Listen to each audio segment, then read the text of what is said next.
So yun, what's up mga guys? Ayan, for today's video mga guys, maglilinis tayo ng motor ngayon mga guys. Kasi mamayang gabi, isasabak na naman tayo sa ating moto taxi mga guys, MC Taxi.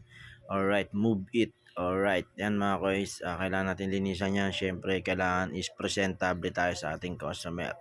Nang sa ganun, wala silang masabi at saka makarami tayo ng pasahero dyan. Yan, sana makarami tayo mamaya ng pasahero para sa ganun kumita tayo ng malaki, makapag-uwi tayo ng magandang kita mamaya mga guys. Alright, ayan mga guys, medyo pinasbird lang nga pala natin yan para na sa ganun matapos tayo mabilis mga guys.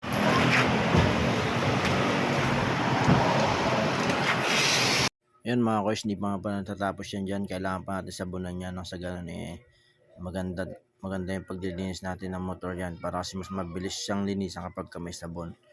Yan, para syempre medyo makintab din.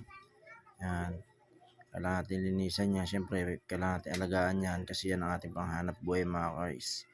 Alright, yan mga guys, kung papasin nyo yan, medyo pinaspurred ulit natin yan dyan mga guys.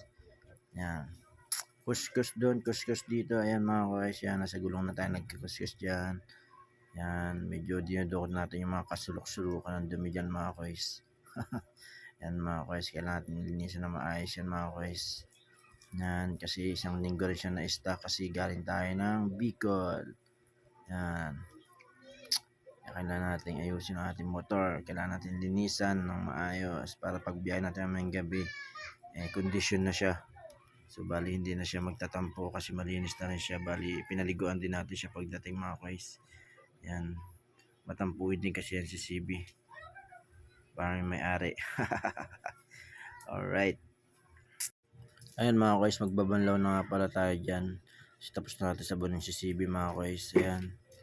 Kung napapansin nyo mga guys, makintab na ulit siya. Bali condition na ulit siya yung biyahe mga guys. Yan. Okay, yan. Pati yung lalambag na linisan natin kasi mamaya kukuberan natin yan. Bali may cover yan dito na kulay black. So bali tinanggal ko lang siya ng umuwi ng Bicol kasi para hindi madumi yan. Yan. Kasi yan mabilis lang ng linisan yung lalamubag na yan mga guys. Ayan mga guys. So bali medyo natagalan tayo sa paglilinis pero mas maganda yan para malinisan natin na may si Red Mamba. Bigyan natin yung konting oras natin sa kanya mga guys para sa ganun hindi naman magtampo yung motor natin mga guys.